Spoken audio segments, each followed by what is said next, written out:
highly revered country. Your Excellency, this is definitely not the Ghana that our forefathers fought for, and definitely not the Ghana that succeeding generations have toiled and hoped for.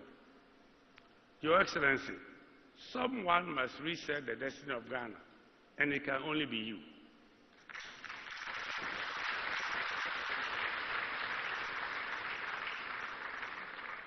Everywhere in the world that economic transformation has taken place, only one individual has led the charge, and the Lord has blessed you with the wisdom to take on that task.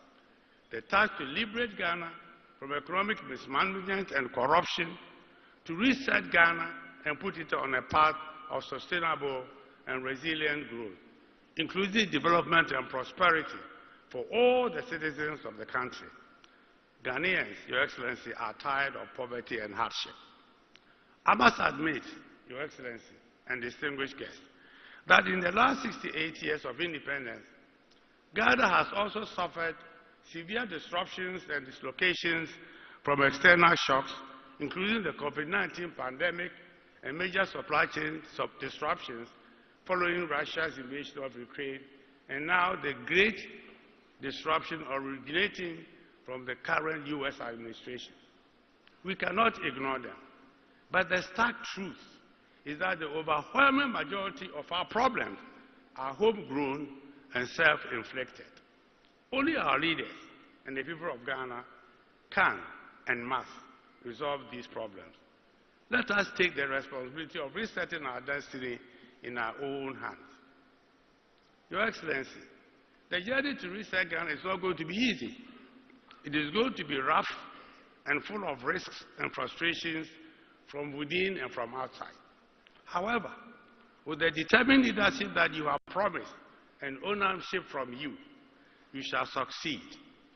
Besides,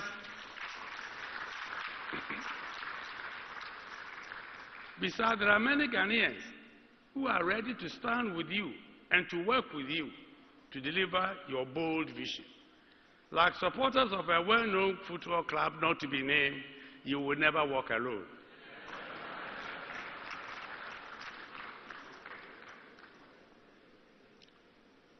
This National Economic Dialogue, which you aptly set up as part of a 120-day social contract with the Ghanaian people, among its other objectives is to set in motion a process of dialogue and consultation on Ghana's present economic development challenges, discuss policy trade-offs, and build consensus around policy reforms that are needed to make Ghana a high, inclusive, and resilient growth economy.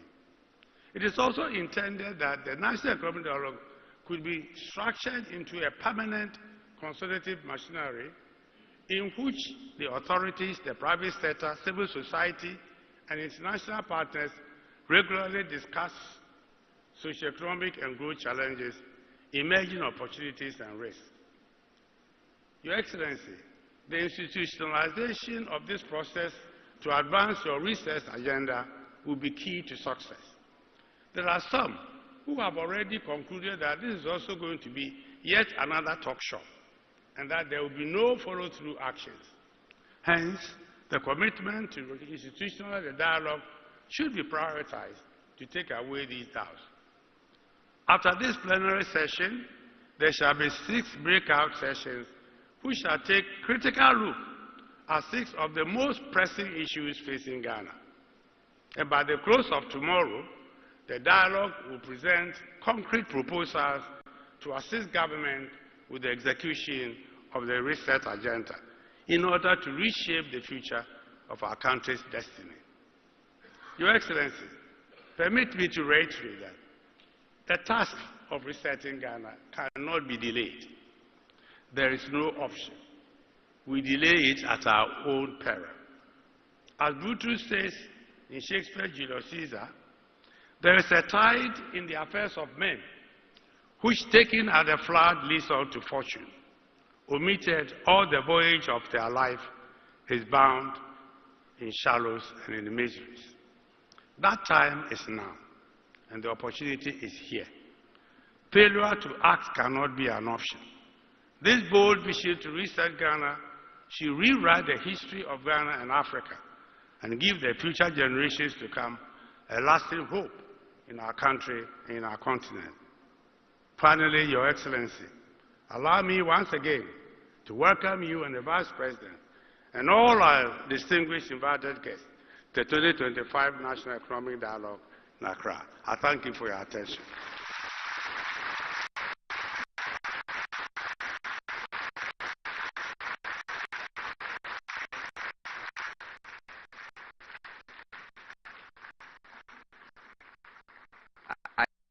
I guess the spontaneity of the applause shows the quality of the work. Let's do it one more time.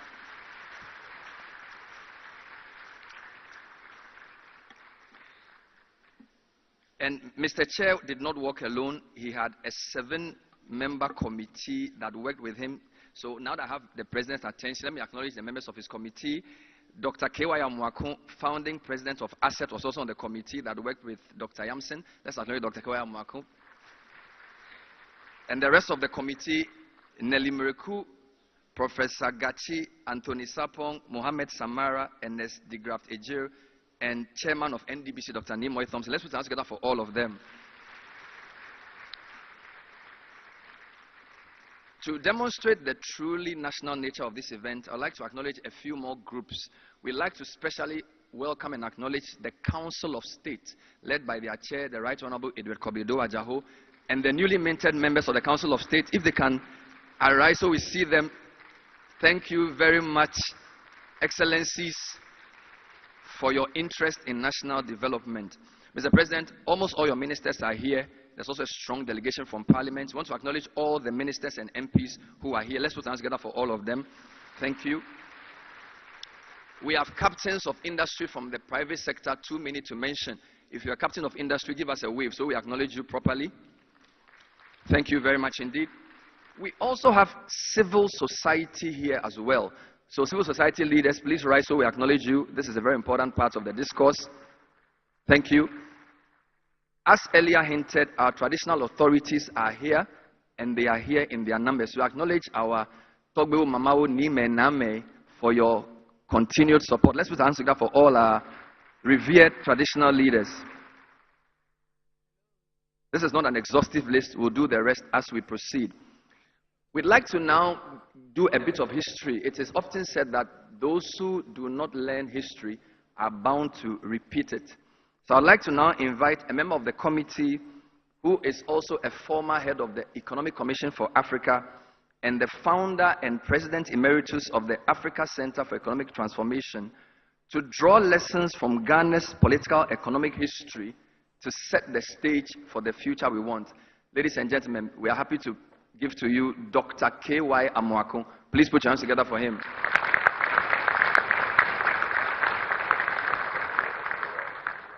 As I said, Nelson Mandela said it's a long walk to freedom. So it's a very long walk. If we can just support with a longer applause.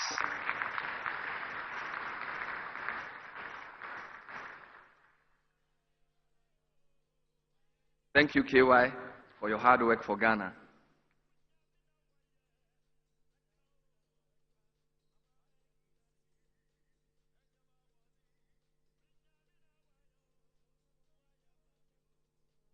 Your Excellency, the President of Ghana,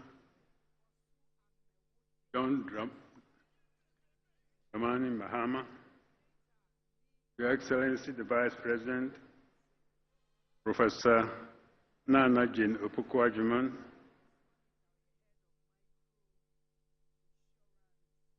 members of the Planning Committee, distinguished guests, ladies and gentlemen, Excellencies, all protocols observed.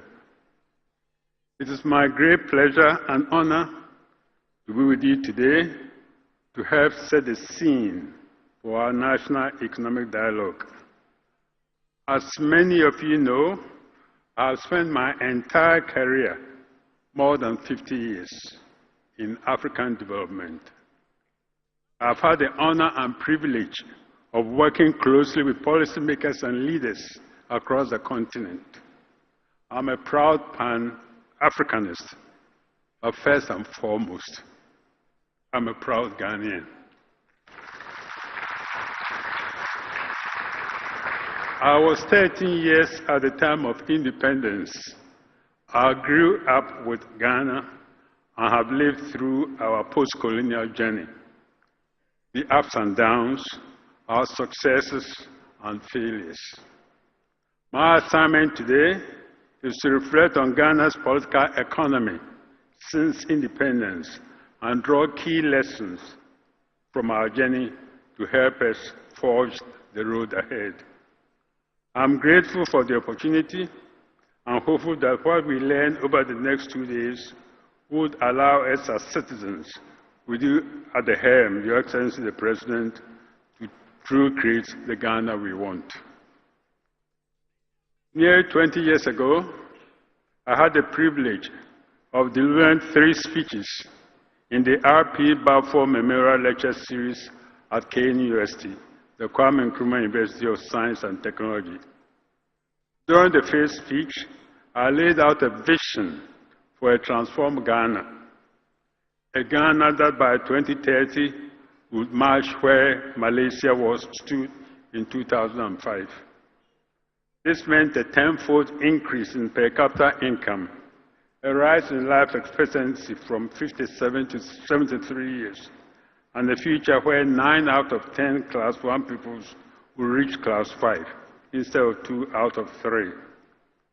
A Ghana where higher education flourishes, with 40% of students going to Keynote University and similar institutions to study science, math, and engineering, contributing to the world stock of scientific knowledge and becoming research and managers of our economy. A Ghana where close linkages between government, firms, universities, and other vocational institutes will ensure that the skills students acquire will be more relevant to the current and future demands in the labor market, allowing unemployment rates to fall to just 3% from the estimate of about 20% at the time. I and many of you here have echoed similar visions for decades, a vision that has not yet been realized. I recently read the World Bank's World Development Report on the middle income trap.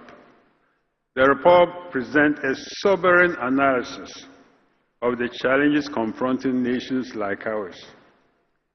It found out that while many countries have progressed from low income to middle income status since 1990, a staggering 108 nations, including Ghana, are stuck in lower middle income category, struggling to break through to higher income status.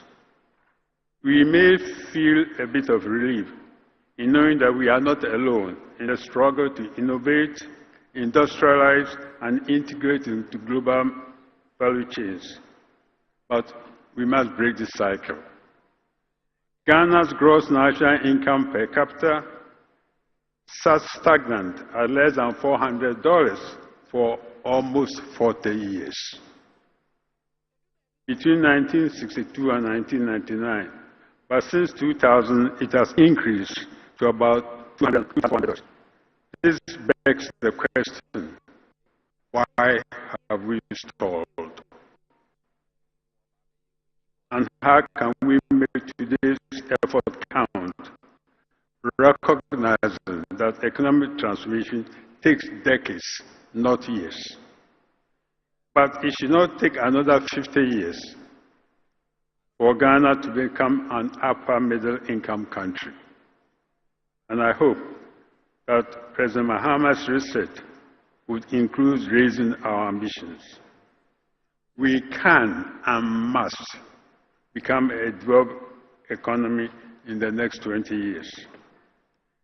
It is my firm belief that success hinges on 3 things: visionary leadership, policy continuity and consistency, and a shared responsibility between citizens and their government. Our leaders must possess the vision, skill, and determination to turn political aspirations into economic growth, inclusive prosperity, and lasting human well-being. As we've just said, Kwame Nkrumah embodied all these characteristics. We will do well to learn from his unparalleled record of leadership and ambition as we face similar challenges today. On Nkrumah's leadership, Kwesi Bokwe, of blessed memory, a friend and mentor to many of us in this room today, and one of our country's longest-serving finance ministers, once reflected that Nkrumah's imprint remains everywhere, in the macroeconomic and real sectors of Ghana's economy, in the banking and insurance industries, and in the country's basic infrastructure. Nkrumah believed in bold, transformative projects, and nothing exemplified this more than the Volta River project. It was the centerpiece of his strategy to industrialize Ghana's economy, providing the energy needed to boost factories, boost industry, and accelerate economic transformation. To me, Kwame Nkrumah was ahead of his time, and the inspiration he engendered and the vision he set forth were unmatched in African history. On January 22nd, on January 2022, 1996, Nkrumah inaugurated the Volta River massive Akosombo Dam, calling it his greatest dreams. 1 month later, he was deposed in a military coup. It may not be fortuitous that this national economic dialogue is taking place on days sandwiched tightly between that of Nkrumah's overthrow and our independence anniversary a few days from today. Kwame Nkrumah's spirit clearly is with us here today.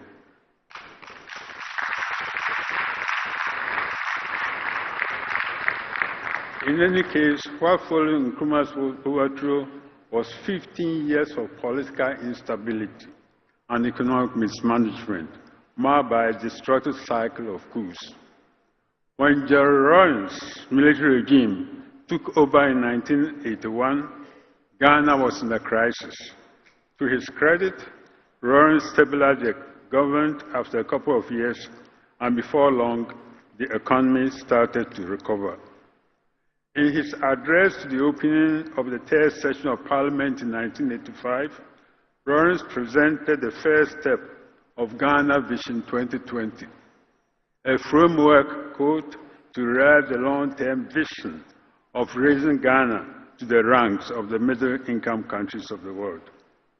At the time, the policy reforms pursued by the government were beginning to stabilize the economy. However, Ghanaians demanding a return to civilian rule rightfully pushed back against the authoritarianism and human rights abuses of the military regime. In response, Rawlings agreed to hold democratic elections in 1992, ushering in Ghana's Fourth Republic. But Rawlings remained skeptical. He feared that economic gains and stability could be compromised by premature democratization, but ultimately had little choice. The move to multi-party democracy system in 1992 split and crystallized our political landscape into two dominant political parties, the National Democratic Congress, or the NDC, and the new Patriotic Party, the NPP. This is where long-term, collectively held vision for Ghana's future began to unravel, and where policy continuity and consistency started to fade. The two parties have traded off the presidency and power with regularity, with the latest transition taking place just 2 months ago. These transfers have been peaceful, earning Ghana the reputation of a beacon of democracy in Africa and increasingly in the world. But our frequent transfers of power, no matter how peaceful, are not anchored in the long-term and widely shared transformation. Rather, they have come with interruptions in policy direction and programs, fragmented development efforts, wasted money, and a lack of sustained economic momentum. Intense political polarization has pushed us further and further apart when progress depends on working closer together. This brings me to the third necessary element for our future success: a shared responsibility between citizens and their government. I applaud President John Maham's vision of resetting Ghana for jobs, accountability, and prosperity as a bold framework to help propel us forward. The next 4 years present a crucial window to lay a strong foundation for the Ghana we want in 2050.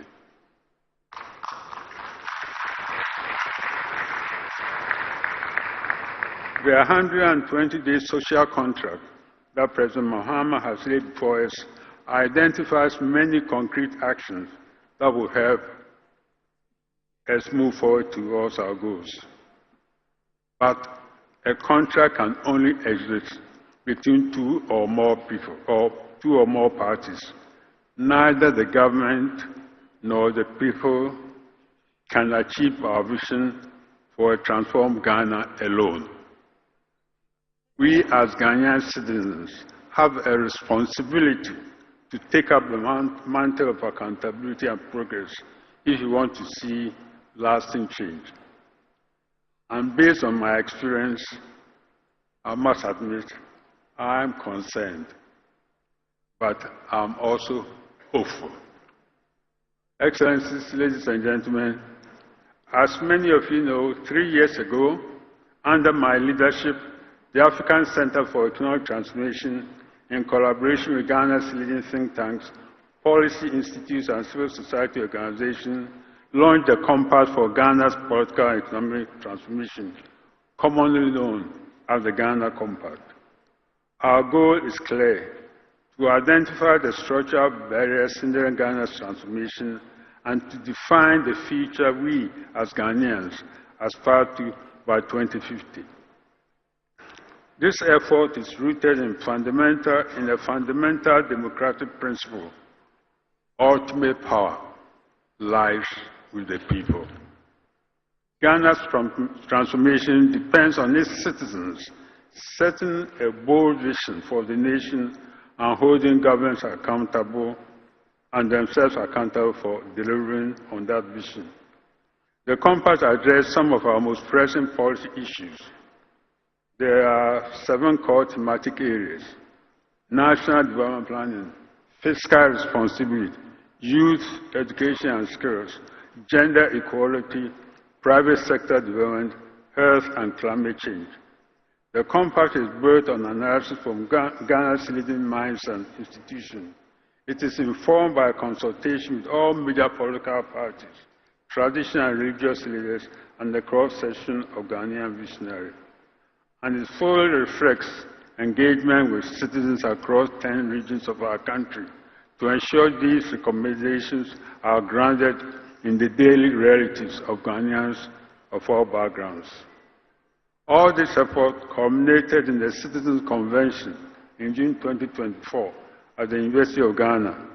It brought together 500 people representing the various stakeholders associated with the Ghana Compact.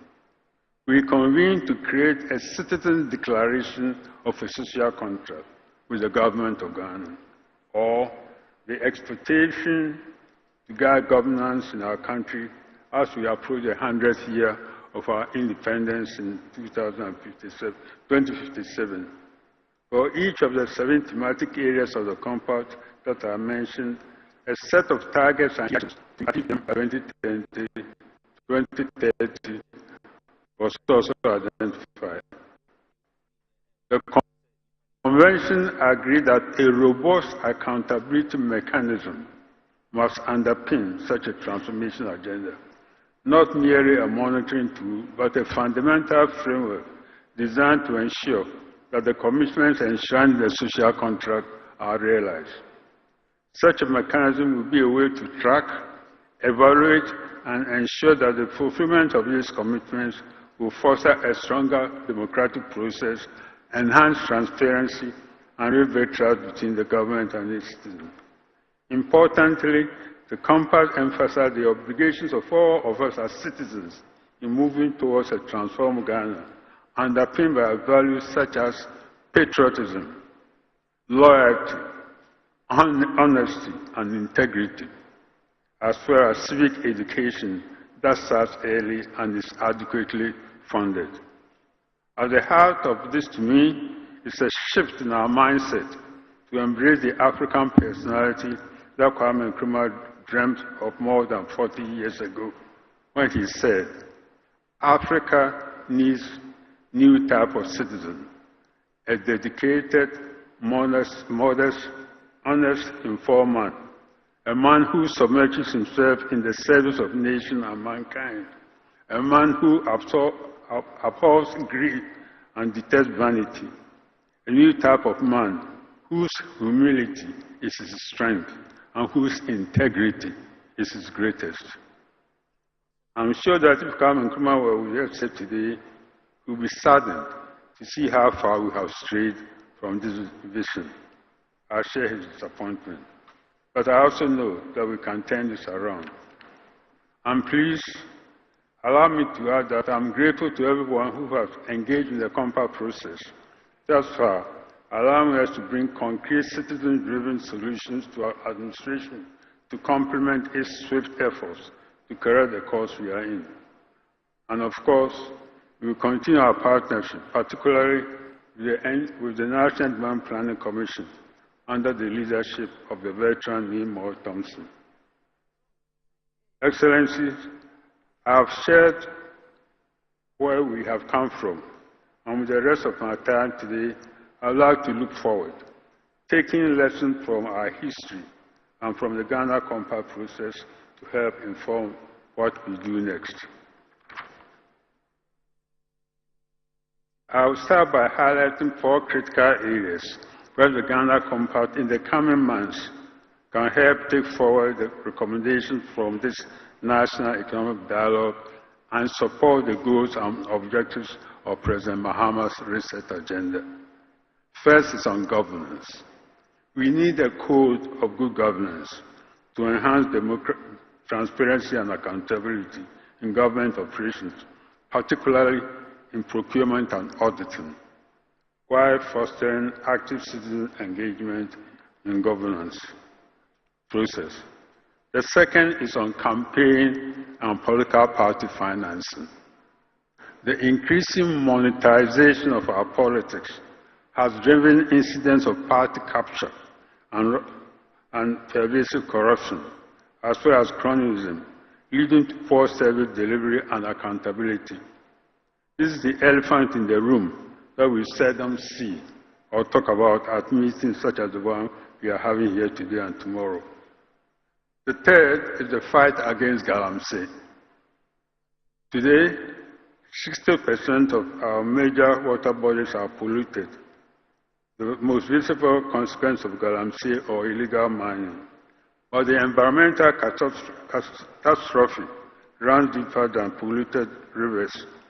A 2022 report by the Center for Democratic Development named illegal mining as one of the primary sources of illicit funding for election campaigns and political party financing. And the fourth is the overarching goal of transformation. If we are to reach a middle income status in 20 years or less, we must grow our economy into a highly diversified one that is competitive in export markets, is highly productive in the use of labor and capital, and deploys enhanced technology towards improved well-being of our people. In about 6 months, the Ghana Compact will convene the second Citizens Convention to assess the progress we are making.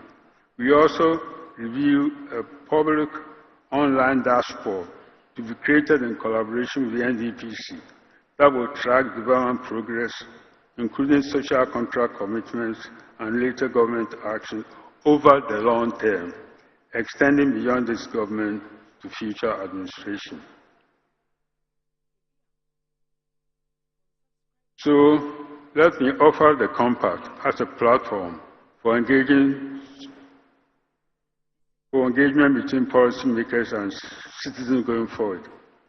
Excellencies, ladies and gentlemen, before I yield the floor to the Finance Minister, I must raise one final forward-looking issue that I am sure is on the minds of President Mahama and Honorable Arthur Forson: how to sustainably finance our transformation. We find ourselves in repeated budget freeze and debt crisis, agreeing to trade-offs that have eroded our middle class and put our most vulnerable citizens even more at risk. As we approach the conclusion of our 17th IMF bailout early next year, the fundamental question remains: will this be the last, or are we simply paving the way for an 18th bailout or a 19th? Remember, Ghana has had IMF programs for 40 of its 68 years since independence. Therefore, going forward, we must think and act differently about the mix of external financing and domestic resources that are so critical to our development. Let me illustrate with an example. The total amount of $1.7 billion is less than what we spend to subsidize our long-failing electricity sector. It is a staggering comparison. Still, external financing will be an essential piece of our development for the foreseeable future. And this is not without precedence. The East Asian miracle would not have been possible without foreign assistance. Take South Korea, for example. In the 30 years between 1946 and 1976, it received near $6 billion from the US alone, a huge amount at the time, with very few conditions, that allowed the country to define and pursue a homegrown vision and a strategy of its own. Today, South Korea is one of the world's leading economies. But the global landscape is shifting, and we need to shift with this. Recent policy shifts, including those of the Trump administration in the US and other several European countries, have introduced uncertainties into the prevailing development aid architecture. Above all, the global financial architecture is failing to meet Africa's needs. It needs a fundamental overhaul to be fit for purpose for today. Ghana has been part of a strong coalition of countries, institutions, and advocates pushing for African priorities in the global financial system. The coalition has had some success, but we must not wait for the world to solve this problem for us. No country has developed on the back of aid alone. It is time to look inward at how to raise revenues and fund our own development, so that our dependence on external finance does not continue to hold us back.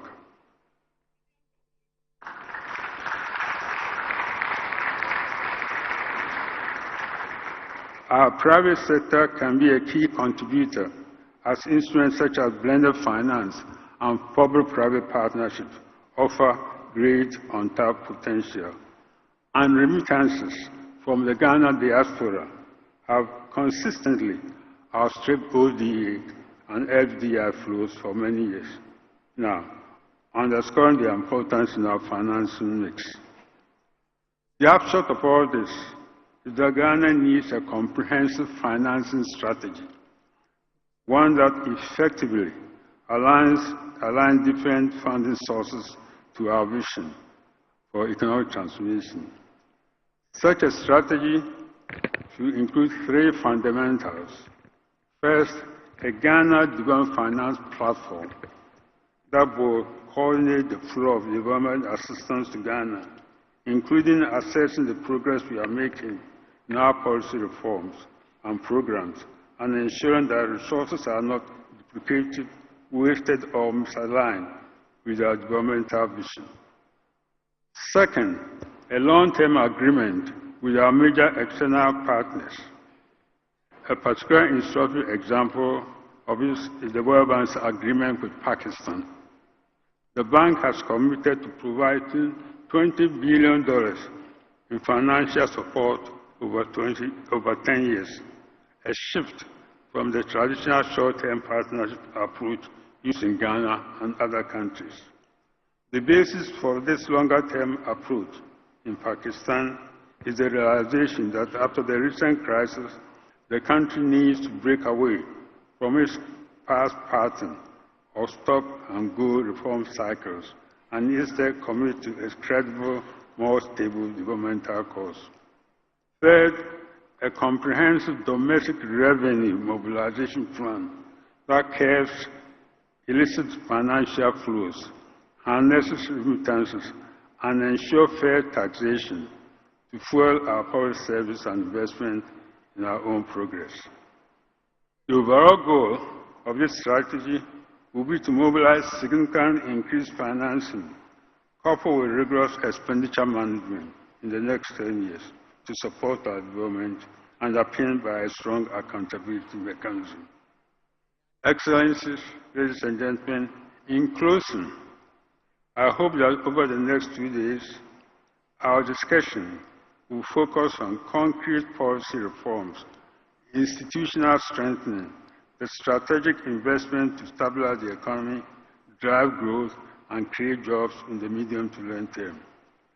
I applaud President Mahama for putting the dialogue together at a critical moment in his administration. I'm honored to have been able to contribute to the National Economic Dialogue Committee's work as one of its 8 members. And I salute you, Ishmael, for the stand of the National Committee in such a short time.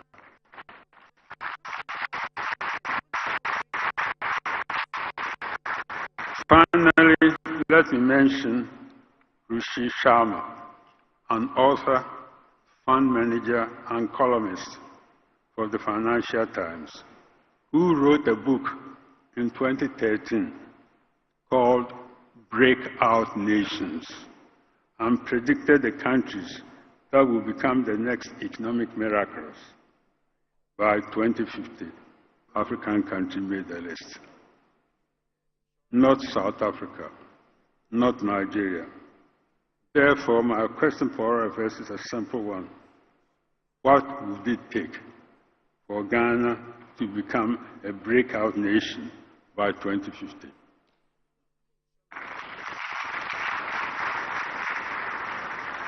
It is my hope that this National Economic Dialogue will provide the roadmap. Thank you for your attention.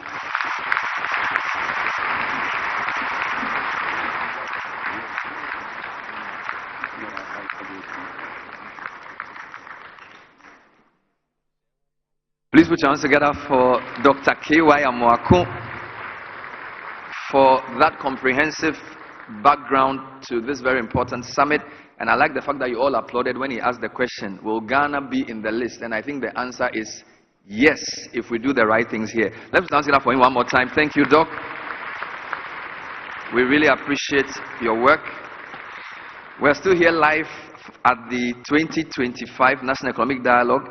And Dr. Amoako gave us 3 strategies: visionary leadership, policy consistency, and shared responsibility between citizens and leaders, which is why we're all gathered here. There are also 3 objectives for today's program. The first is to communicate the true state of Ghana's economy to stakeholders. That is what the subject of the next presentation would be.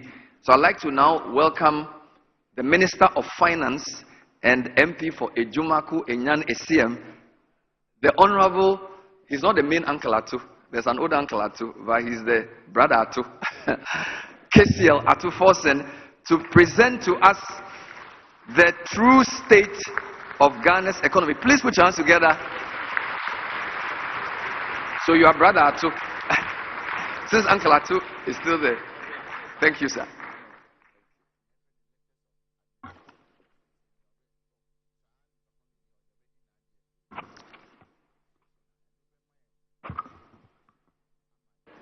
Excellency President John Dramani Mahama, Excellency Vice President of the Republic of Ghana, Your Ladyship, Chief Justice, our Chairman of the Council of State, Dr.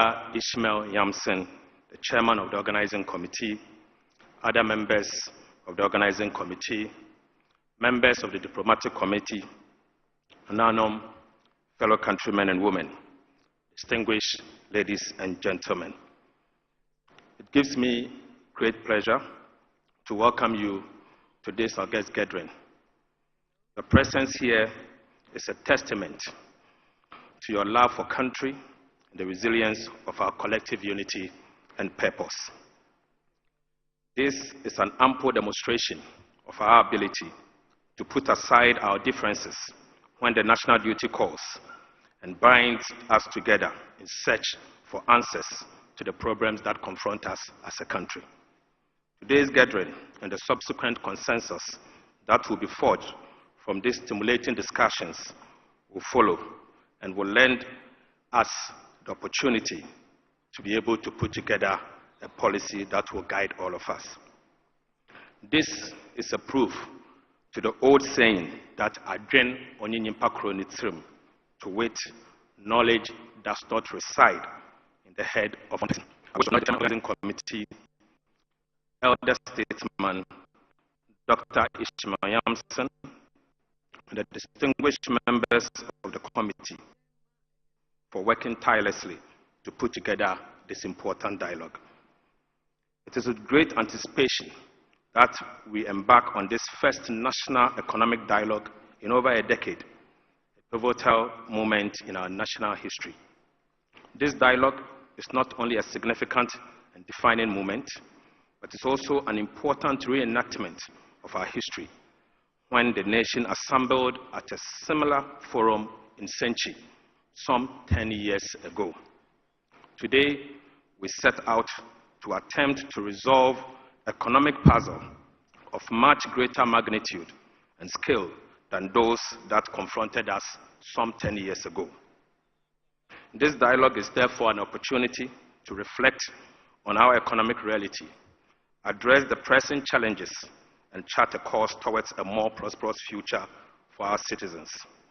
It is my hope and prayer that the lessons that will emerge from these conversations will guide our steps and that we may not repeat the mistakes of recent past. The panel discussions, workshops, and breakout sessions have been carefully designed to confront the pressing economic challenges of our time. The resultant prescriptions and the critical policy initiatives will drive structural reforms and our transformation agenda to reset our economy and secure the prosperity of our citizens. Mr. Chairman, as we embark on this development of our medium-term plans, commencing with the forthcoming budget on March 11th, the insight, expertise, and experiences that will be garnered from these deliberations will prove very invaluable assets that will shape our collective path for our future. In this time of crisis, that has been borne by every Ghanaian, particularly the poor, from severe currency depreciation to hyperinflation, from haircuts to steep tax increases, from rising inflation, from rising fuel costs to rising electricity prices, and very increasing interest rates. Fellow countrymen and women, the economic crisis isn't over. Indeed, the full length of our current crisis is still unraveling by the day. The situation requires significant sacrifice from all of us to stem the bleeding and place our economy back on the right trajectory. I'm pleased to note that His Excellency the President has taken the lead and has given the strongest signal to our commitment to sacrifice. In furtherance to his commitment, we have streamlined and realigned the size of government, evidenced by the reduction of ministers of state to 60 from the initial 123 and later to 88 ministers. We have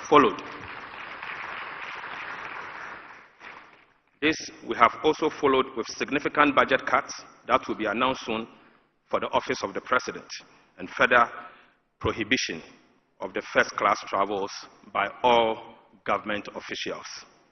These actions represent merely the initial steps in our ongoing journey towards fiscal discipline and good governance.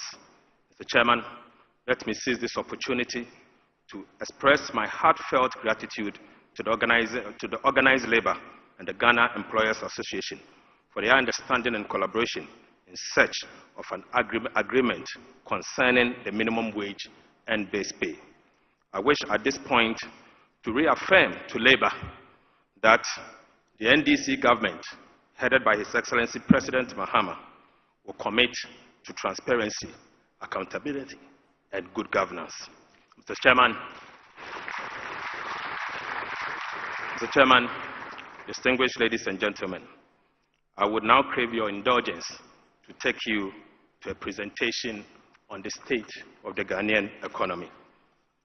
Ladies and gentlemen, I will be taking you to only 4 chapters: the growth trajectory, the long-term trends, and the urgent need for us to reset, the fiscal challenges we face, and the opportunities to reset, and I will make some proposal for the way forward. Your Excellency, truth be told, the causes of the 2022 macroeconomic crisis can be traced well before COVID-19 and the deterioration of global economic conditions. In fact, when these shocks struck, the Ghanaian economy was already in a very precarious state. Ghana has experienced a strong growth since 2000s, beginning 2000. Strong economic growth over the past decades placed Ghana in the top 10 fastest growing countries in the sub-Saharan Africa, reaching middle income status in the year 2011. Between the year 2008 to 2019, Ghana's economy expanded by about 6.8% per year, above regional and global averages of 4.4% and 2.7% respectively. GDP per capita doubled, averaging 3% growth per year. However, the growth was driven by oil and mining, accompanied by huge debt accumulation. Oil production began in the year 2011 and contributed steadily to economic growth, representing 5% of GDP on average. Moreover, between the year 2013 and 2019, nearly 20% of GDP growth was directly attributed to mining. In fact, gold mining. Simultaneously, the growth acceleration was sustained by increased fiscal imbalances, which fueled debt accumulation.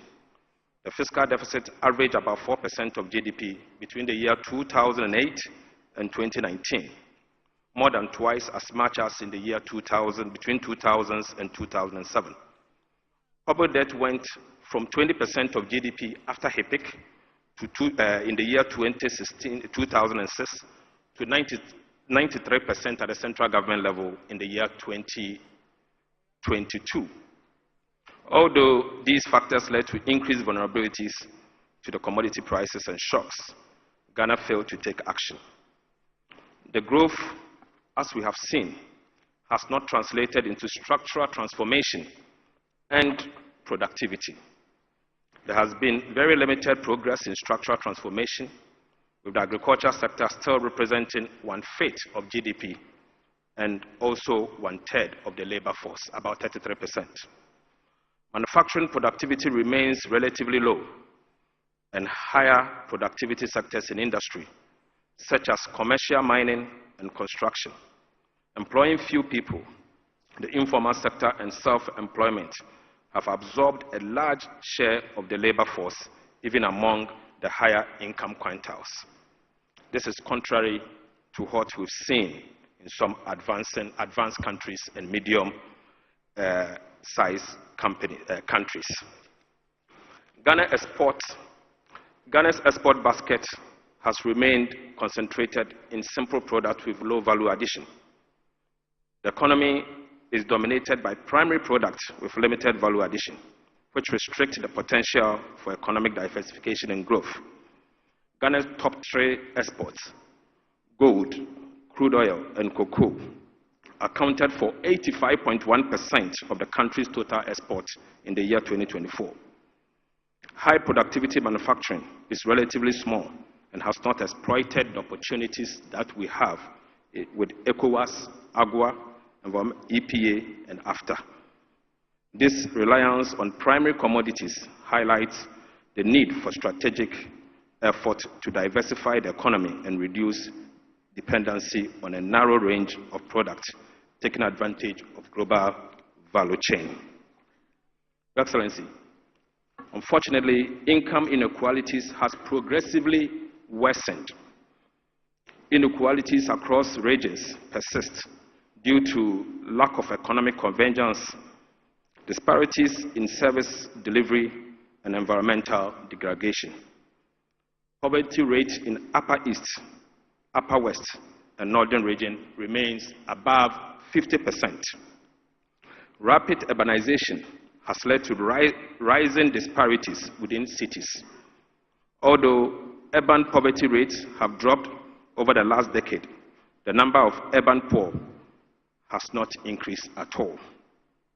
Poverty is more prevalent in lower elevator slums, where communities experience higher fertility, lower school attendance, very low access to sanitary services, and vulnerable to natural disaster.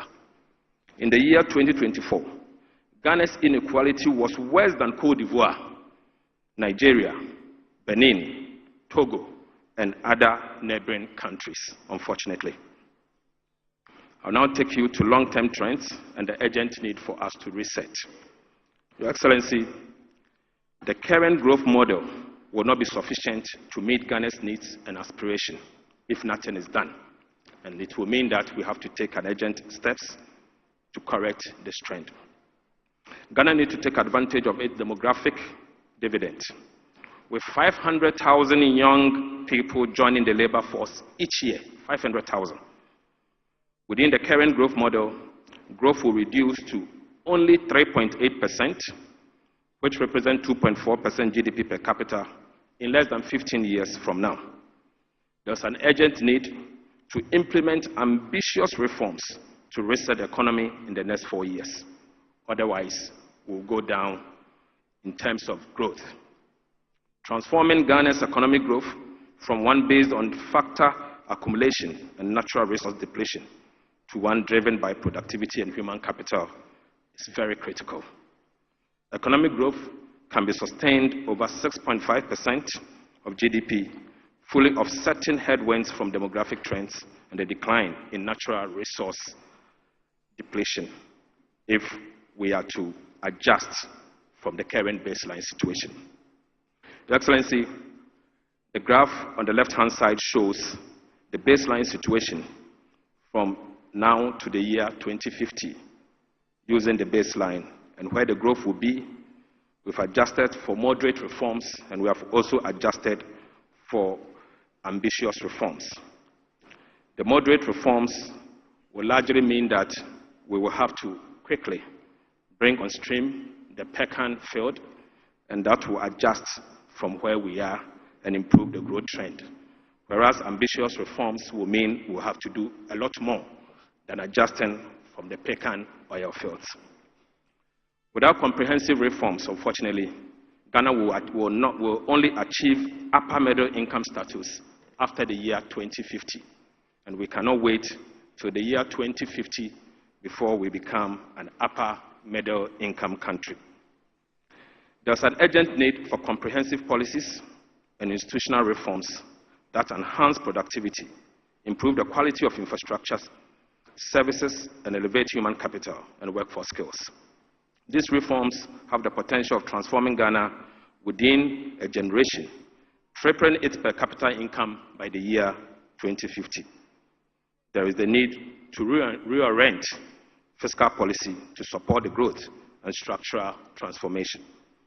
Your Excellency, again, the graph at the left-hand side shows the baseline and the moderate reforms and ambitious reforms.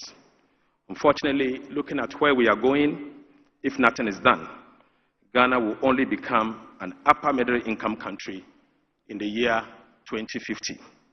With moderate reforms, we'll be able to become an upper middle income country in the year 2042.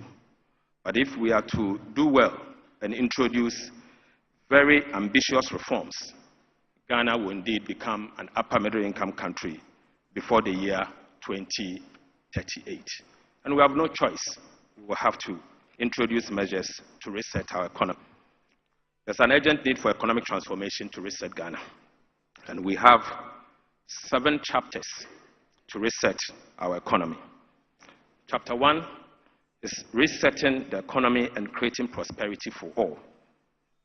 Chapter 2 is jobs for all. Chapter 3 is Ghana's framework for industrial revitalization, support and transformation. We call it the Ghana First. The 4th one will be powering growth through infrastructure development. 5, investing in people for inclusive growth. 6, restoring good governance and combating corruption. And 7, deepening international relations and foreign policy so that Ghana can benefit from economic diplomacy. Your Excellency, we face fiscal challenges, and indeed there are opportunities to support this reset.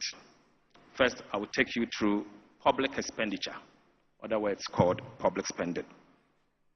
The fiscal space, as we speak, is constrained by high interest rates, high energy subsidies, and mounting rigidities.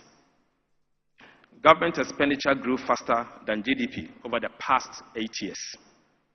Non-discretionary spending severely limited the fiscal space due to high wage bill, high energy subsidy, ballooning interest payment, spending indiscipline, and weak expenditure controls, including commitment.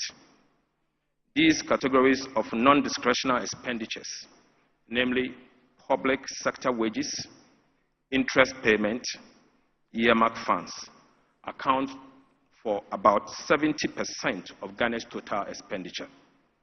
All these expenses crowd out expenditure for capital purposes, capital expenditure. Social spending has been very low and is often misused.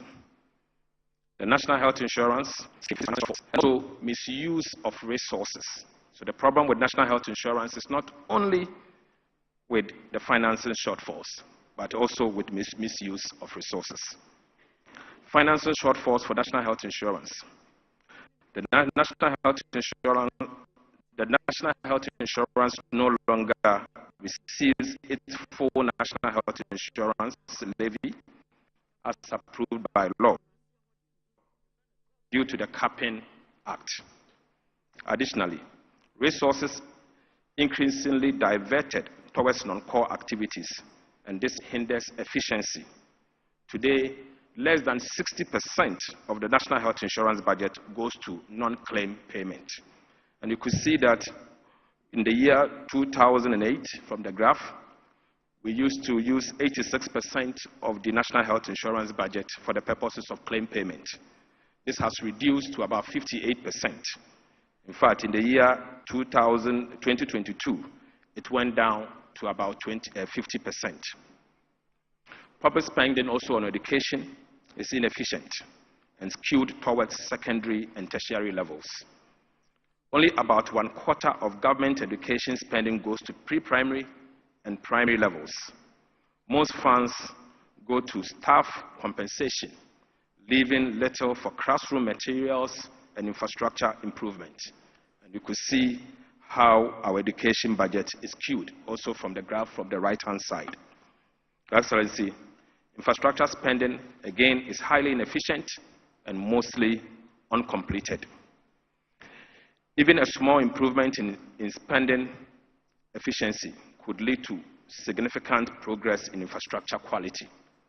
For example, an increase in efficiency to match best performing emerging markets would deliver about 20% improvement in the quality of Ghana's road. Spreading resources on too many projects without completion has become the problem of Ghana. For example, Agenda 111, where $400 million have been spent in the last 4 years without a single hospital in operation, with about $1.5 billion needed for completion. The amount spent of $400 million could have completed a minimum of 22 district hospitals instead of spreading yourself too thin. Maintenance is indeed cheaper than new infrastructure, but funds to road maintenance is also inadequate and often misused. Another example is only 41% of our primary roads were in good shape in the year 2021. Funds for road maintenance cover only 45% of maintenance needs. And this 45% of funds that has been allocated for road maintenance are often used for development instead of maintenance. And so you could see that most of our roads are deteriorating. Your Excellency, the energy sector in Ghana has become a ticking time bomb, costing about 2% of GDP every year. Every year. The objectives of the energy sector recovery program are completely off track. Fixing the sectors require radical measures. High generational costs due to lack of competition and limited renewable capacity in the energy mix is a problem. High distribution and collection losses at ECG. High distribution and collection losses at ECG is also a problem. Currently, only 62% of total energy purchased by ECG is collected. And even out of this 62%, 65% of that amount is used to pay for supplies through the cash water fall mechanism. Unfortunately, 35% of the ECG's revenue is used to take care of ECG themselves, over things that they don't actually require. Non-cost reflective tariffs. About 50% of cost of service provision is a matter for us to discuss. However, I still maintain that tariffs should not be used to reward ECG's inefficiencies and other inefficiencies in the system.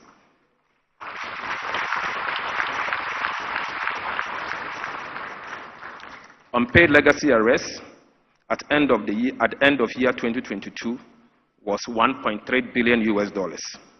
Annual cumulative sector shortfall in 2024 stood at $2.2 billion, despite government transfer of $2.1 billion in the year 2023 and 2024. Projected cumulative financial shortfalls for energy sector is over $9 billion by the year 2026. And this is without any intervention, and if we assume business as usual. This simply means we have to take action, and the action must be now. Your Excellency, the cocoa sector also poses a significant fiscal risk. Declining cocoa production with record high prices.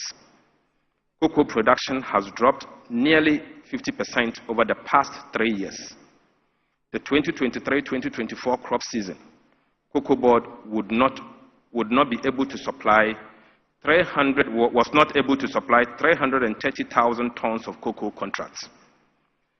Existing forward sales contracts locked in lower prices than current market rates. Revenue losses of $840 million for both Cocoa Board and the Ghanaian farmer as a result of what is happening at Ghana Cocoa Board. Additionally, about $500 million losses for rollover contract was achieved in the last year. The market prices and differentials. Large gap between market price and farmers' payment encouraged smuggling and threatened long-term sustainability. This implies that for every ton of cocoa delivered this year, in fulfillment of the rollover contract, Ghana Cocoa Board and the Ghanaian farmer would lose $4,000 per ton in revenue. No wonder we are unable to offer the cocoa farmer the right price, because every ton delivered because of the rollover contract, $4,000 has been lost. And so the government is unable to offer enough for the cocoa farmer. And this is what is actually leading to the smuggling of cocoa beans to our neighboring countries, Togo and Ivory Coast. Cocoa Board's extra budgetary spending is also a major fiscal risk. Total debt at the Ghana Cocoa Board is 32.5 billion, of which 9.7 billion is due to be paid at the end of September 2025, this year. Outstanding cocoa road contracts reached 21 billion, in fact, $1.3 billion in the year 2024, of which only 4.4 billion accounted for in Cocoa Board financial statement. Supplier arrests, difficult to quantify because of lack of transparency, and has become a major concern to industries. Excellency, the elephant in the room. SOEs and joint ventures company showing mounting operational and financial risk. Almost all state-owned enterprises are in the red. Almost all of them are in the red. From the tip of the bank, almost all of them are in the red.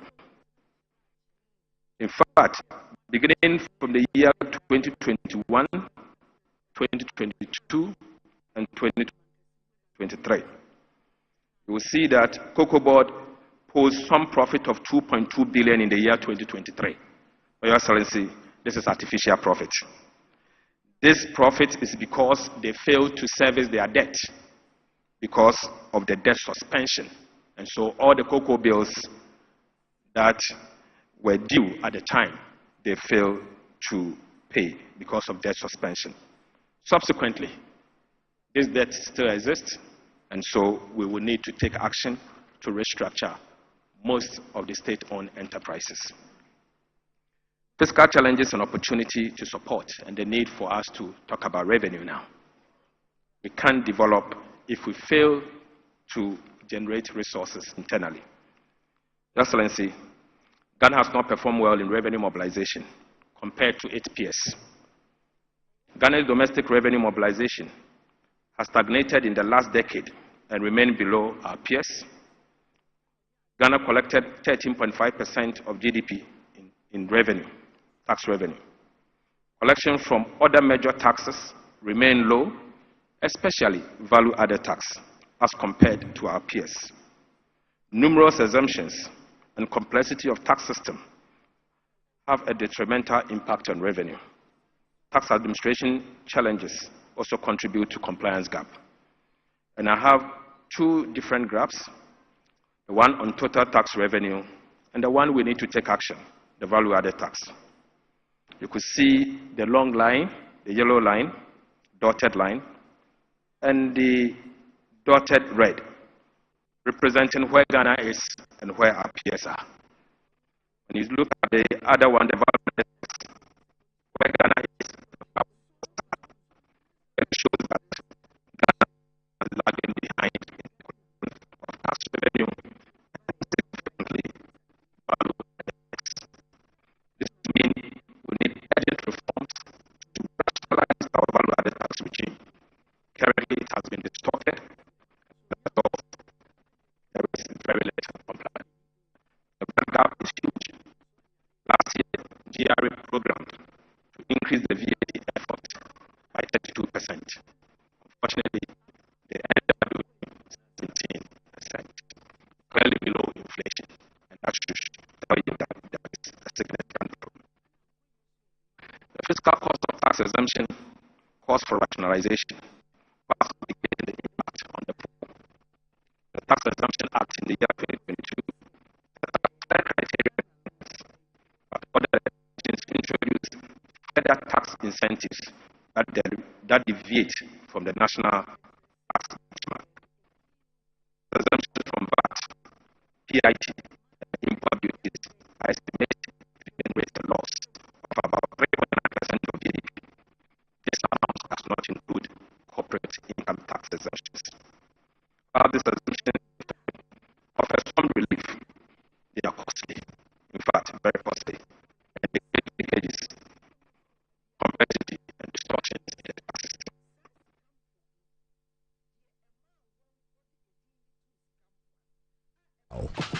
After hours of planning, both have locked in the same perfect multi-bet.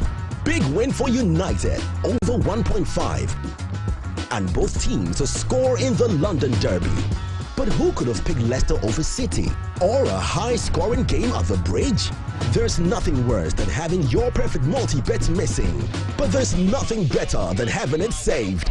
Bet saver, win, even if your bet misses.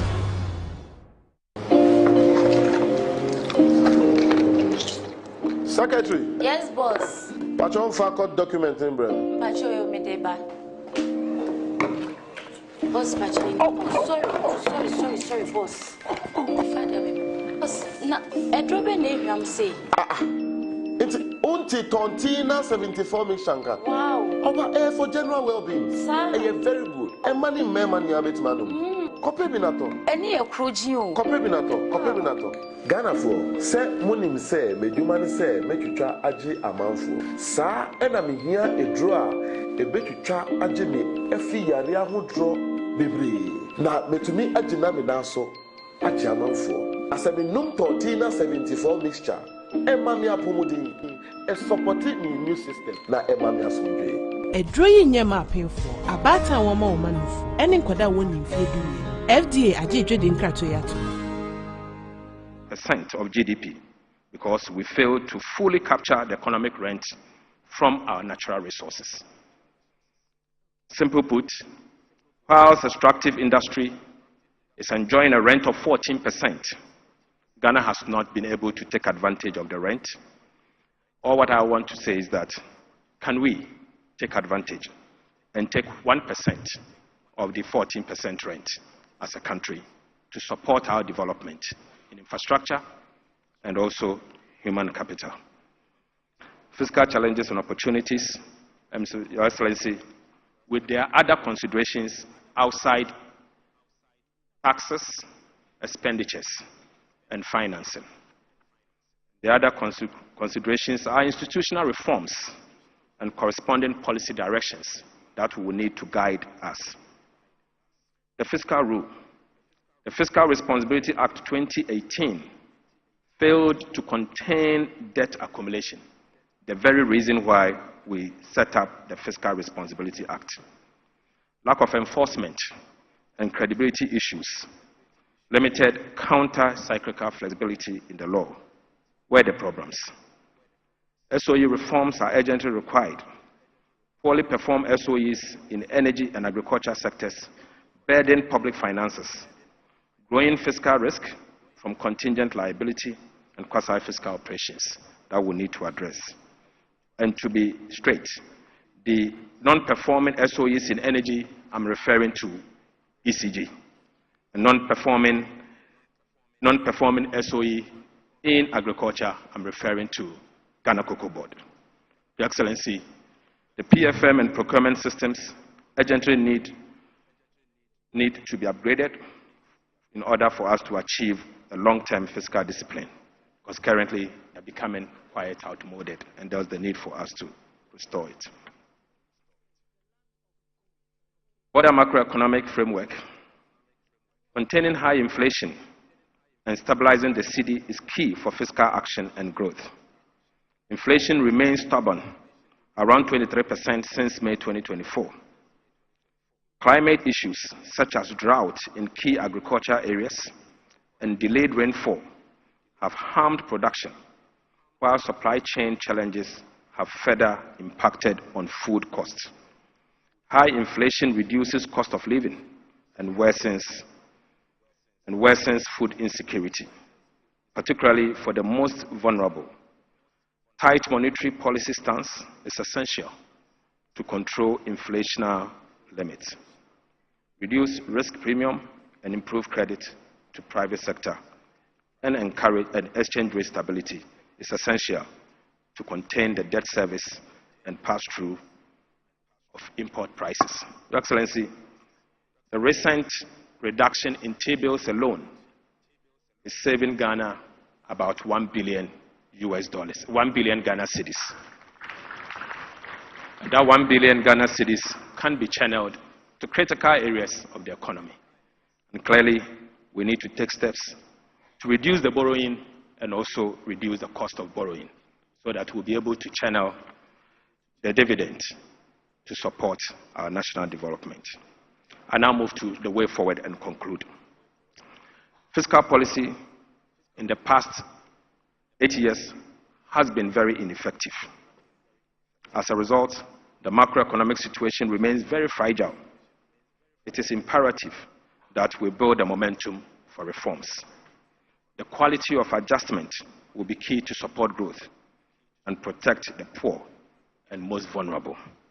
Your Excellency, we have 7 focus areas: enhancing domestic revenue mobilization, balancing equity, simplicity, and efficiency, pursuing a quantitative fiscal consolidation, ring-fencing growth, enhancing spending, and social spending is the second focus item.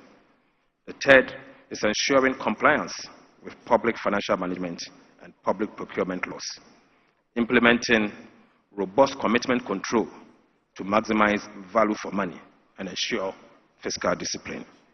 The fourth is to enhance the efficiency of public spending in social programs and public infrastructure. The fifth is phasing out costly, regressive, and ineffective subsidies in the energy sector, whilst increasing targeted social programs. The sixth is reforming state-owned enterprises that create contingent liability and quasi-fiscal spending. Example is Ghana Cocoa Board and the almighty Electricity Company of Ghana. Your Excellency, strengthening Ghana's fiscal framework by redesigning the fiscal rule, strengthening automatic stabilizers, while containing budget rigidities and revenue earmarking is the seventh one. And to conclude, Mr. President, fellow citizens, we can reset our economy. We can do this.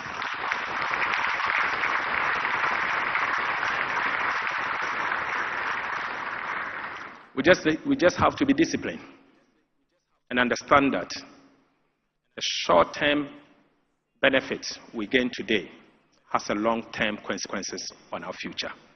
Let's do this for Mother Ghana. Thank you, Excellency.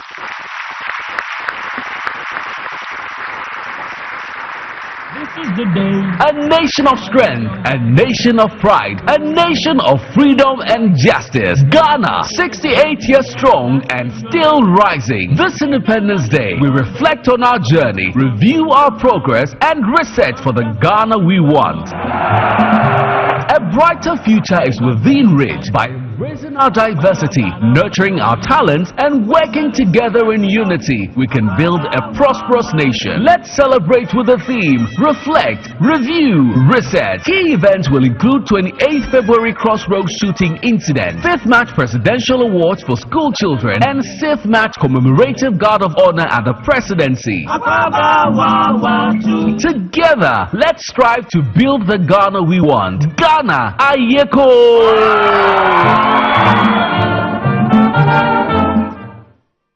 Please put your hands together one more time for the Minister of Finance. You know, it's one thing to present over 30 slides of macroeconomic data. It's entirely another thing to do it on national television with your boss, the president, the vice president, all sitting. And you are so focused, you didn't even touch the water I brought to you. Atufosen, put your hands together for him. Amazing.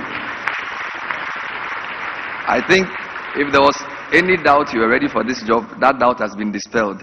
You are delivering the news here, not even smiling. Very powerful.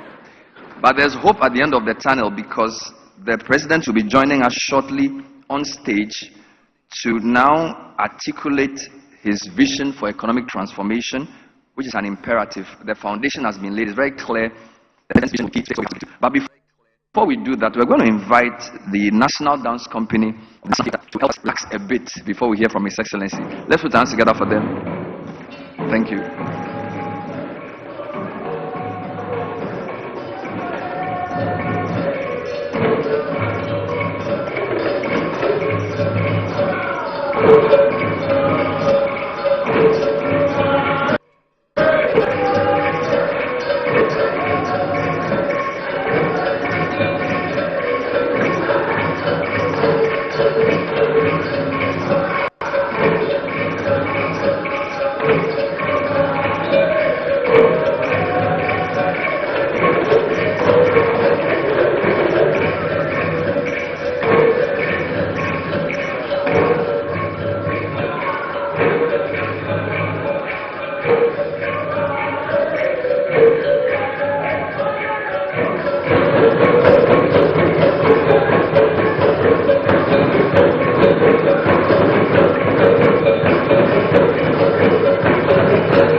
lies the Republic of Ghana, a nation resilient in spirit, rich in culture, and steady in its pursuit of progress.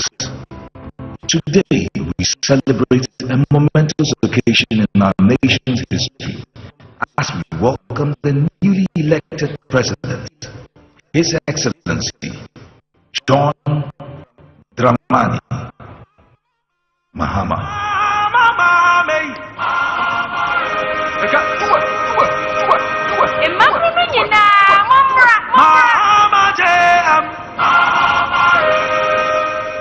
A true nation builder committed to forging a brighter future for all Ghanaians. John Mahama embodies the pillars of leadership that our nation craves: trustworthiness, reliability, modesty, and above all, truthfulness. From the moment he stepped into the political arena, John Mahama has demonstrated an unwavering commitment to the people of Ghana. His approachable demeanor, paired with his genuine concern for the needs of the Ghanaian, has earned him their trust. A trust that is pivotal for any leader aiming to guide a nation through challenging times. What I really like about JGM is his humility. The man is simply so down to earth, it's unbelievable. He's so humble, it's unbelievable. I really like that about him. John Mahama osronyame, odonyame, osronyame, openi pasem, okita kumapa. Mihuna se mehu me ni abema. Oye obi nso a onyiyi nipam. We are akwala o, we are openi o, we are pepeni o, we are twivi o, we are bia tribe bia ofibia. John Mahama tewase. On kase we inye twivi, we inye we ni. John Mahama nse nipam. President Mahama is practical. He communicates his issues very, very well. And he understands the Ghanaian politics very well. He understands the Ghanaian people very well. And that is what I like about him. The brand, John Dramani Mahama, is not just a name. It represents resilience. I think Dramani Mahama is loved by many. His personality is so unmatched, and I've heard so much about how he has helped people in their difficult times, even when he wasn't yet a president. His love for God is so admirable, and his love for kids and the youth is so much amazing. And I'm not so surprised my kids get so much excited anytime he shows up on the screen. I admire his tolerance. In 2016, a lot of people attacked his person. No one got arrested, no one disappeared. He just allowed time to judge, and here we are. That's a good leader.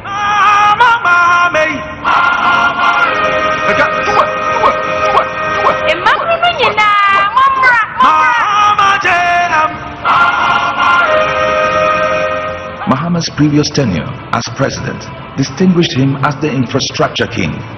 His visionary leadership facilitated projects that have transformed our communities. Roads, schools, and healthcare facilities were built and improved. The energy sector received a big boost with excess megawatts of power, laying the groundwork for sustainable development. But the journey is far from over. Mahama has made a solemn promise to reset Ghana's economy, enabling a collective resurgence toward building the Ghana we truly want. A Ghana of opportunity, prosperity, and accountability. Through his promise of a 24-hour economy, he envisions a nation where jobs are abundant and where people thrive. Picture this: a Ghana where industry operates around the clock, entrepreneurship flourishes, and every citizen has the chance to contribute to and benefit from economic growth. Mahama's roadmap prioritizes creating jobs and ensuring that the nation's wealth is shared across all communities. A true embodiment of economic empowerment. Mahama recognizes that Ghana's strength lies in its people's strength. By fostering an environment of innovation and collaboration, he calls upon entrepreneurs and the youth to embrace their roles as the driving force behind our nation's future. Our strength as a people lies in our diversity. Mahama is dedicated to building a government that upholds accountability and transparency, ensuring every voice is heard and every concern addressed. he invites all Ghanaians on this transformative journey, confident that together we can build a Ghana that not only meets the needs of today, but inspires future generations. As we honor John Dramani Mahama and his new dawn of leadership, we look ahead with hearts full of hope, aligning with his vision for us all.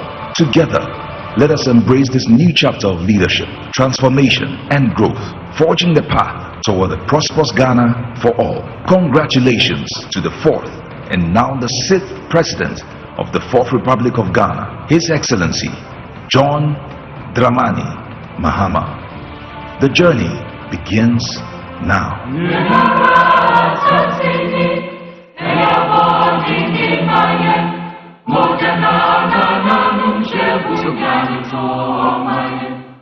Shall we now rise and on behalf of the chairman of the dialogue, respectfully invite the conference convener, His Excellency John Dramani Mahama, for the keynote address. Please put your hands together for Mr. President.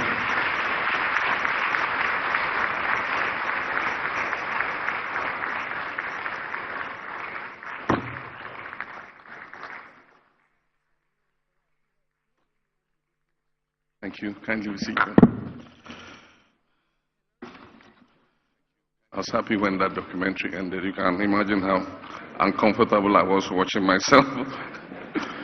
But thank you. Your Excellency, Professor Jane Nana Opoku-Agyeman, Vice President of the Republic of Ghana, Her Ladyship Gertrude Esaba Saki-Tokonu, Chief Justice of the Republic of Ghana, the Right Honorable Edward Do Ajaho, Chairman of the Council of State, members of the Council of State, the Honorable Chief of Staff Julius Debra, the Honorable Minister for Finance Dr. Kaisel Ato Forsen, Ministers and Deputy Ministers of State, Dr. Ishmael Yamson, and I call him Uncle Yamson, Chairman of the National Economic Dialogue Planning Committee, the Governor of the Bank of Ghana, Dr. Johnson Pandit Isiama, former governors of the Bank of Ghana, heads of security services, the Dean and members of the Diplomatic Corps, His Royal Majesty King Takiteku Churu II, the Gamanche, heads of political parties, captains of industry, chiefs and queen mothers, friends from the media, fellow countrymen, ladies and gentlemen. It is with great honor and a deep sense of responsibility that I welcome you to this National Economic Dialogue. This gathering is more than just a symbolic exercise or the fulfillment of a campaign promise. It is a decisive step in our collective responsibility to reset Ghana's economy, restore confidence, and build the prosperous future we all envision. Today we are here to begin the process of engaging in honest, solution-driven discussions about the challenges we face and the opportunities before us. Our nation stands at a pivotal moment, and the choices we make now will determine the trajectory of our economy for generations to come. As President, I have the honor of leading the conversation on the theme, Resetting Ghana, Building the Economy We Want Together. This theme reflects our shared commitment to creating an economy that is resilient, inclusive, and built on sustainable growth. It is an invitation to all stakeholders to contribute their expertise, ideas, and dedication to this national effort. Ghana is at a critical crossroads in its economic development. The challenges before us are stark, and the economic distress we face are undeniable. However, our collective resilience, ingenuity, and determination have always been the driving force of our nation's progress. We are not here merely to recount our struggles, nor are we here to resign ourselves to economic stagnation. We are here to seek solutions, to adopt strategies that will put us on a sustainable path, growth trajectory, and to ensure that we build an economy that works for every Ghanaian. For me, this is not just another policy discussion. It is an urgent call to action. A crucial moment for us as stakeholders to unite with purpose and resolve the challenges that face us. We've gathered here to create a powerful platform where government officials, policymakers, business leaders, economists, industry experts, development partners, and other key figures come together to shape the future of our nation. The insights, diverse perspectives, and actionable recommendations that emerge from these discussions must transcend theoretical frameworks and drive real, impactful decisions that will guide our national economy forward. Throughout our engagement, we will focus on practical strategies to restore macroeconomic stability and pave the way for long-term economic transformation. This includes developing policies that stimulate growth and create sustainable job opportunities for our rapidly growing population. We'll also examine the structural reforms that are necessary to unleash the private sector's potential and make it truly the engine of growth that drives job creation and innovation. Strengthening economic governance institutions will be a key topic of discussion, ensuring transparency and accountability at all levels of government, while taking decisive action to combat corruption and other things that hinder our progress. It is vital that as we move towards a more prosperous future, and that the economic gains we achieve are distributed equitably, leaving no one behind and fostering inclusive growth that benefits every sector of society, from the most marginalized communities to the industrial leaders of tomorrow. This dialogue is a defining moment, and our decisions must set the course for a more resilient, prosperous, and equitable economy for generations to come. When I assumed office barely 2 months ago, I inherited an economy that was in a state of deep crisis, one that was weighted down by numerous challenges. The economy was reeling from unprecedented levels of debt, soaring inflation, high unemployment, declining levels of foreign direct investment, and low business confidence. The financial struggles that our nation is facing have not arisen overnight. They have been the result of several years of financial mismanagement, irresponsible borrowing, reckless spending, and weak leadership that failed to address the underlying structural issues within our economy. This pervasive mismanagement culminated in Ghana's defaults on its debt obligations. This marked a devastating milestone for our dear country, spawning a cascade of economic problems that have severely impacted our people. Huge fiscal deficits, excessive government expenditures, and overall financial imprudence have compromised our economic resilience. Credible rating agencies such as Moody's, Fitch, Standard & Poor's have all downgraded our international credit rating consecutively, leading to capital flight and a loss of investor confidence and trust. The Bank of Ghana, instead of serving as an independent monetary authority, became a financing tool for government's excesses, fueling inflation and devaluing our currency. The cost of living has skyrocketed to unbearable levels, leaving families grappling with the inability to afford even the most basic necessities. At the same time, inflation erodes the value of wages and savings, pushing many into a cycle of poverty. Meanwhile, the ill-considered collapse of indigenous banks significantly reduced indigenous presence in Ghana's financial and banking space and led to massive job losses. For too long, Ghana has been plagued by short-term decision-making that prioritizes political expediency over long-term stability. We refuse to accept this as Ghana's reality. We reject the notion that economic hardship must be our norm. We refuse to surrender to the forces of stagnation and decline. We are gathered here today because we believe in Ghana's ability to rise again.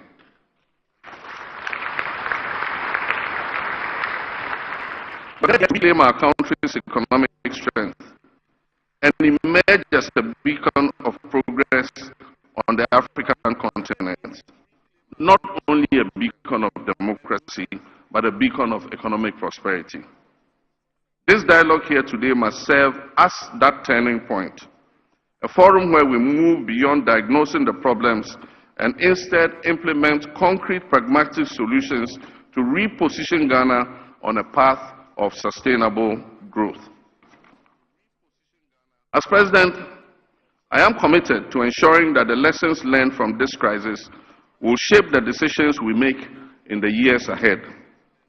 The mistakes of the past must not define our future, and I vow to do everything in my power to steer this nation towards a brighter and more prosperous path. My fellow citizens, I know that the road to economic recovery will be challenging, but we must not relent in our quest to rebuild the Ghana we all want for the sake of our children and our children's children. We owe it to ourselves, our children, and our country to rebuild an economy that is resilient, that is sustainable, and capable of delivering real opportunities for every citizen. My priority as President is to restore macroeconomic stability. We must enforce responsible public financial management and ensure fiscal discipline at all levels of government while working to reduce hardships for our people. Under my leadership, the Bank of Ghana's independence will be safeguarded to implement prudent monetary policies that curb inflation, that stabilize our currency, and rebuild our foreign reserves. We must never again allow reckless borrowing and excessive government spending to undermine our progress. Fiscal responsibility must become the bedrock of our national development strategy, and every CD spent must deliver tangible value to the Ghanaian people. We must review our laws. Thank you. We must review our laws to eliminate excessive waste in the procurement of government supplies and projects. Single-source procurement must be the rare exception rather than the norm. We must also subject government projects above a certain threshold to value for money audits. And just this morning, I was reviewing some of the procurement reports. And there was this procurement for poultry farmers, 10,000 units of something. And it was single source. The reason for single source was urgency. And one company was giving the contract to supply 10,000 units of whatever it was. The supplier and the person who assembles it was not allowed to bid. And so the company that won it went to the supplier, bought the items for 4,500 and came and sold them for 6,600 to government and walked away with 21 million cedis on that supply. I mean, how can you do this? I mean, it was our own company we're running. How would we do a thing like this? But that is government bleeding. Everybody cutting their pound of flesh. That must stop.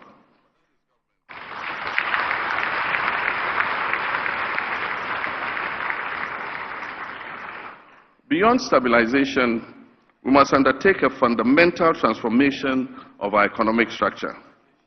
Ghana's economy has been heavily reliant on the export of raw materials, such as gold, cocoa, and crude oil, leaving us vulnerable to global price fluctuations and external shocks. We must end this dependence. It is time to transition to a value-added industrialized economy that creates jobs, that boosts exports, and reduces our reliance on imports. Manufacturing and agro-processing must be expanded to ensure that we derive maximum value from our natural resources. Just recently, I think yesterday, a former Chief Justice of this country asked for a review of agreements governing our extractive industry. She describes the current agreements as coming from the Guggisberg era. I agree with her.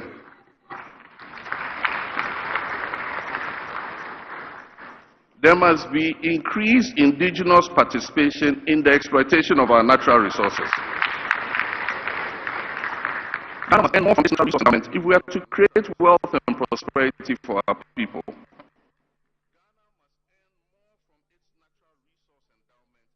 My fellow citizens, agriculture is a vital sector of our economy that must be modernized through mechanization, improved irrigation, and the adoption of technology-driven innovations to enhance productivity and ensure food security.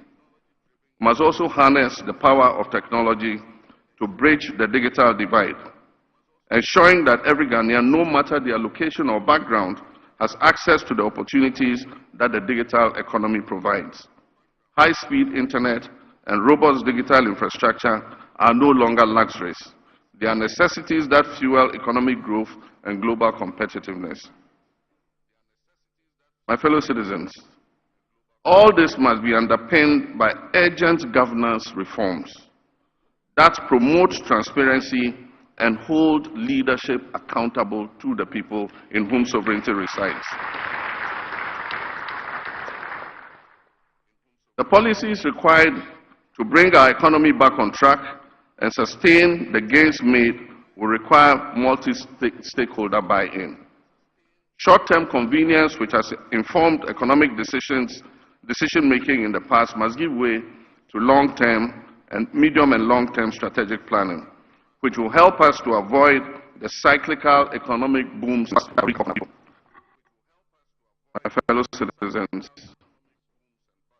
I have the political will to see through such reforms, but these reforms must be the product of our collective thinking and synthesization of well-considered proposals from stakeholders in the Ghanaian economy, and that is why we are here this morning.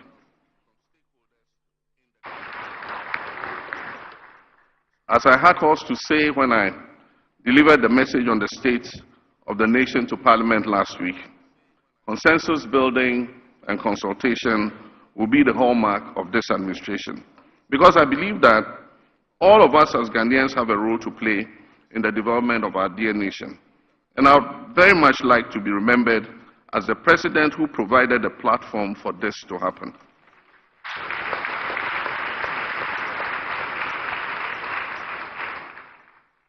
My fellow Ghanaians, a new era is upon us, an era of bold transformation, economic expansion, and limitless opportunities. At the heart of our vision for Ghana's future is the implementation of a 24-hour economy that works for all. This strategy will revolutionize our economic landscape. It will create sustainable jobs and position Ghana as a competitive force on the global stage. Across the world, thriving economies have embraced continuous productivity, ensuring that businesses, industries, and essential services operate around the clock to maximize growth and prosperity. It is time for Ghana to also step forward and break free from the limitations of a traditional economy and embrace a future where opportunity is not confined by time. Under this initiative, this administration is committed to providing incentives and tax breaks for manufacturers and businesses that extend their operational hours, encouraging a shift-based employment system that expands job opportunities. We will strengthen key sectors such as manufacturing, retail, healthcare, logistics, and financial services to support such continuous operation. We will invest in infrastructure, energy, and security to ensure businesses and workers operate in a safe and efficient environment. We will enhance transportation systems to facilitate the movement of workers and goods at all hours of the day and night. We will implement fair labor practices that protect workers' rights while fostering productivity and economic growth. The time for transformation is now. Let us embrace our economic transformation and unlock the full potential of our beloved country. Let us work together to build a resilient, competitive, and a prosperous Ghana.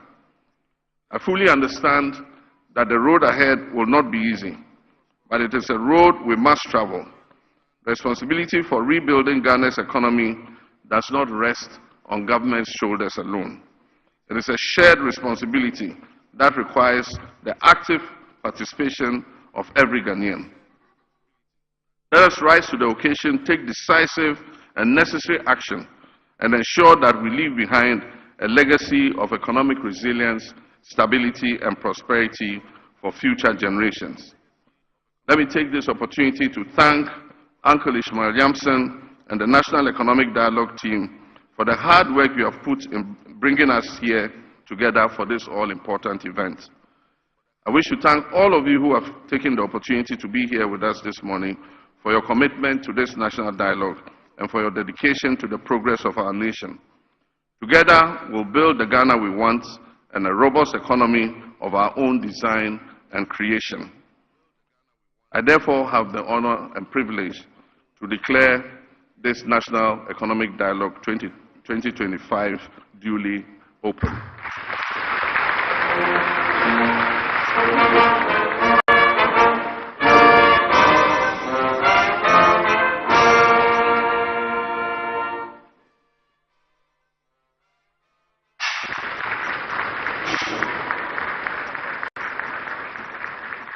Another round of applause, ladies and gentlemen.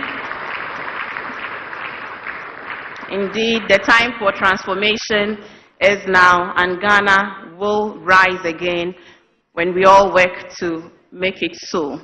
You may kindly resume your seats. Thank you so very much, Your Excellency, for your genuine commitment to leading this new chapter in our history. We're almost at the end of our opening ceremony. We'll take a few pictures now, so I'm going to have to invite Your Excellency back just to the base of the stairs, together with the Vice President, the Finance Minister, and then I'll mention the groups to come and join you. So, Your Excellency, please. The Planning Committee members will be the first to take a group photo with His Excellency and the Vice President. Dr. Ishmael Yamson, if you make way to the stairs. Dr. K.Y. Amwako, Nelly Mreku, Professor John Gachi, Anthony Sapong. May I also invite the Chief Justice of the Republic to join the photo op. Mohammed Samara, Ernest de Graft Ejir, and Dr. Nimoy Thompson. The Chairman of the National Council of State, please, Honorable Doa Jaho, kindly join as well.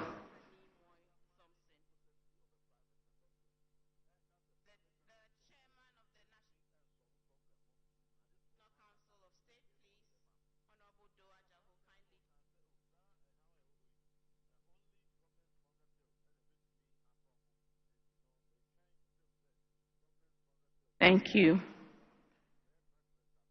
Next, we would invite the chairpersons and moderators to join His Excellency and the other dignitaries as well. Thank you very much. Dr. Paul Akwa, if you may. Mr. Nana Joe Mensah, Dr. K.K. Sapong, please join. Mrs. Mavis Owusu Jemfi, Mr. Felix E. Ado, Mr. Emmanuel Akwete, please join.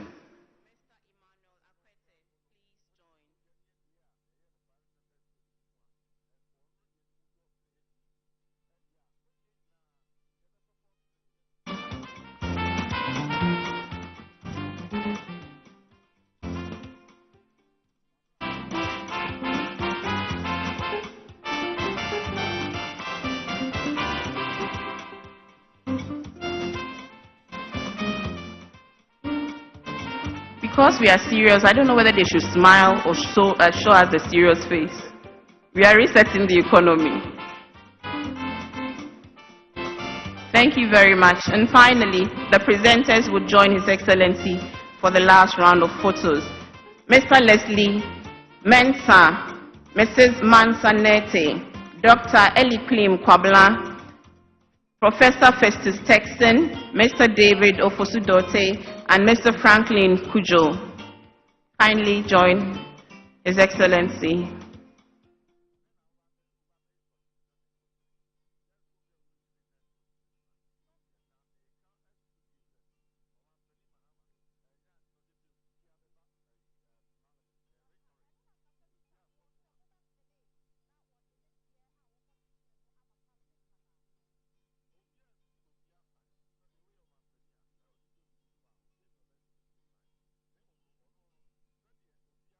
Thank you very much, Your Excellency. You may kindly take your seat back. Thank you all very much. A round of applause, ladies and gentlemen.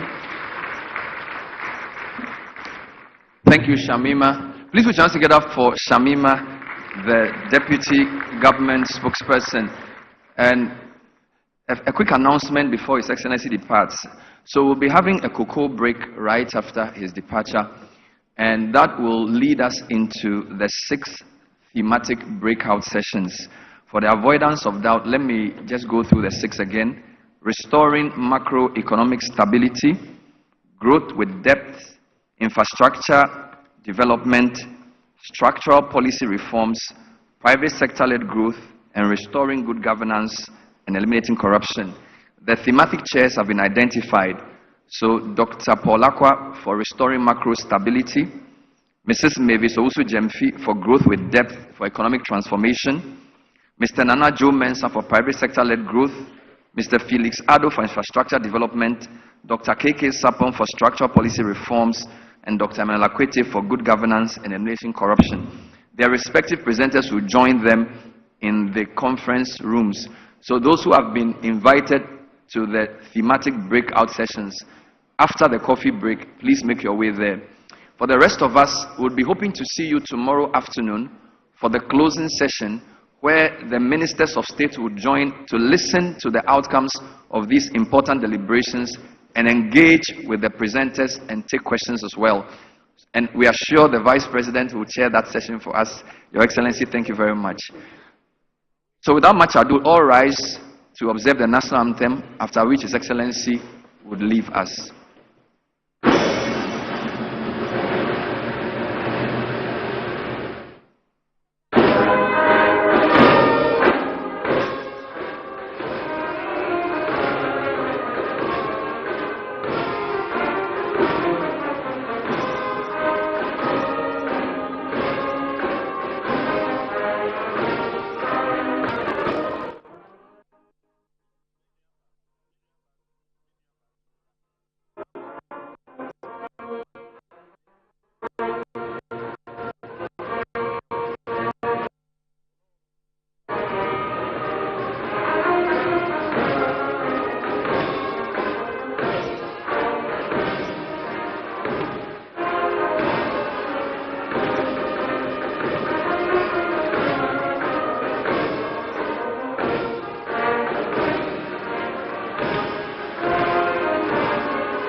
Standing as His Excellency, the President and the Vice will leave us together with the Chief Justice.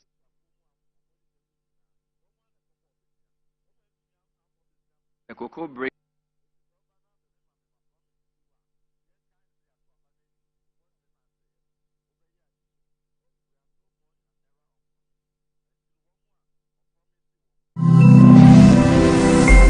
Metro TV, insightful and inspiring moments.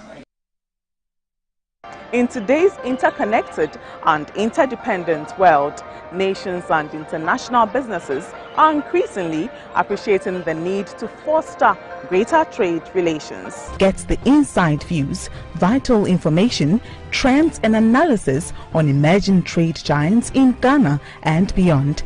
International Trade Focus, the global television trade showcase, transcending barriers in creativity and innovation. International Trade Focus has been developed to serve as your reliable platform for international business connections and trade events. Join me and Aspio as I bring you a whole menu of international trade activities. International Trade Focus, your timely business hub. International Trade Focus is brought to you by GOL, ADB, Pediasi Valley Resorts and Public Elegance.